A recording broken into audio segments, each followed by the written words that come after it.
হযরত আবু বকর কান্দে, মুহাম্মদ ছোট কাল থেকে তুমি আমার বন্ধু, সকালবেলা ঘুম থেকে উঠে আগে তোমার মুখ আমি দেখি, আমার মুখ তুমি দেখো, কিন্তু আজকে 40 দিন পর্যন্ত তোমার খুঁজে পাই না। মুহাম্মদ তুমি আমারে এইভাবে বলে গেলা, আমি আবু বকর তোমার বাল্য বন্ধু, তুমি আমাকে কেন এইভাবে বলে গেলা?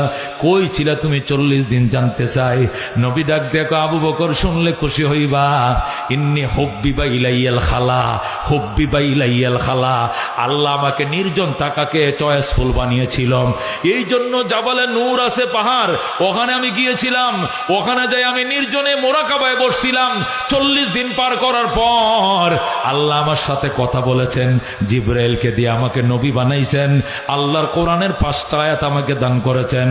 আবু বকর সাথে সাথে কয়, সাদ্দাকতা ইয়া রাসূলুল্লাহ, ওগো আল্লাহর নবী আপনি যা বলছেন সত্যই বলছেন, আমাকে আপনার প্রথম সাহাবীর খাতাবায় নাম লেখায়া দেন। আশহাদু আল্লাহ ইলাহা ইল্লাল্লাহু ওয়া আশহাদু আন্না মুহাম্মাদান আবদুহু ওয়া রাসূলুহু।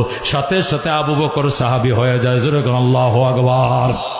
পুরুষের মধ্যে প্রথম সাহাবী আবু বকর, আর নারীর মধ্যে প্রথম সাহাবী হযরতে খাদিজা।